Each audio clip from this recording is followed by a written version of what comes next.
Abraham towers over many of Scripture's personalities.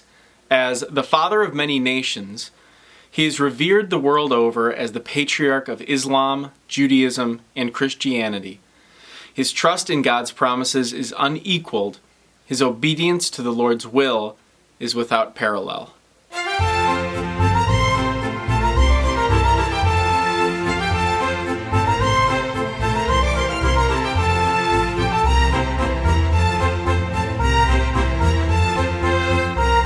Today we're going to be taking a look at Abraham, Faithful Patriarch. This is by Roger H. Knepprath. This is part of the God's People series that I'm doing. This is the second of 12. We've got the other 10 here, and we've already done Noah, the obedient builder. So this is the second about Abraham. So this book is set up in basically the same way. It's about 40 pages long, so a really quick read. I read this in a day. And it's based around the life of Abraham. It's pulled from the Bible, but it is made more like you're reading a story rather than the Bible. Not that the Bible is hard to read, but this is all centered around the story of Abraham with only that information. It makes it more like Abraham gasped and all that kind of stuff. So it makes it a little bit more like you're reading a book, okay? So this book is split up into 4 different sections.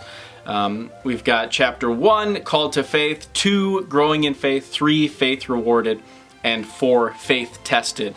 So it goes through Abraham's whole life. It talks a little bit about him and his father growing up in the land of Ur at the time. And on the timeline, we have a timeline here. Abraham is about a little over 2000 BC, so that's right around where his life sits. Some notable stories to point out, I guess, would be him marrying his wife Sarai. So he starts off as Abram, marries Sarai. God promises him that he will have a son. Eventually, they go off to Egypt. They meet the Pharaoh because Sarai is kind of smoking. But Abram was like, oh my gosh, I don't want the Pharaoh to be mad at me or whatever. So I'm going to tell. He didn't want to get killed because the Pharaoh thought Sarai was hot, like a hot mama. Sarai wasn't a mama at the time though. But so he lied and said that Sarai was his sister, which is only a half lie because it was his half sister. So anyways though, Pharaoh got mad. Pharaoh and his family got really, really sick and stuff, and Pharaoh was mad and God was kind of mad too, but they made it through. Sarai was also not without problems. She didn't believe the promise that God would give her a son. She was barren, so she had Abram sleep with her maidservant Hagar, and they had a son named Ishmael. Many issues came with that, as you could imagine. We also see in this book Abram becoming Abraham, which translates to the father of nations, something along those lines. Same with Sarai, becomes Sarah, the mother of nations.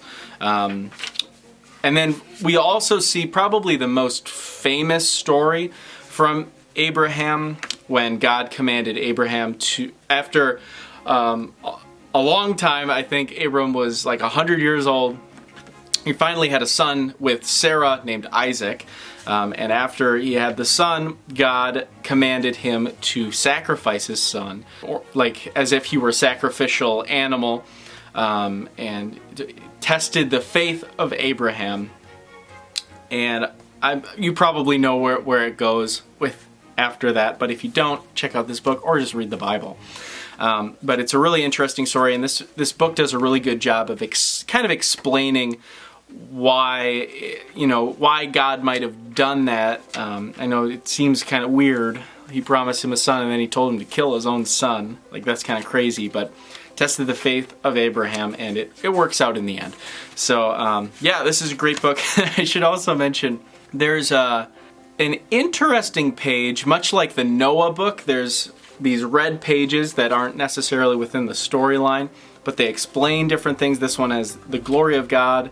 The interesting one is there's a page kind of explaining circumcision. You can see there's a nice little knife at the bottom of the page. That was kind of like, to me. But it's interesting where circumcision came from and why people do it or did it back in the day. Of the Old Testament times, it's a symbolic thing to mark God's chosen people. But man, it's also interesting because Abraham was circumcised not as a child. So he was like an adult that got circumcised, and that's, I can't even imagine. But anyways, this is a really great book, super short read.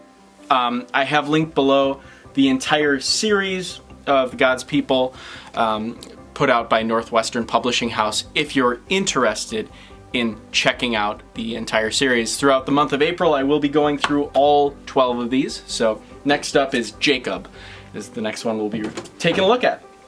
So thank you so much for watching. If you liked the video, please give me a big old thumbs up, helps me out a ton. Hit the subscribe button and the bell notification so you don't miss any other videos with me. Comment below what your thoughts on circumcision are. No, I'm just kidding. Yeah, don't do that. Talk to me if you've read this book, or if you have any other recommendations. I'm always looking for new stuff to check out. So thanks so much for watching, and I will see you on the next one.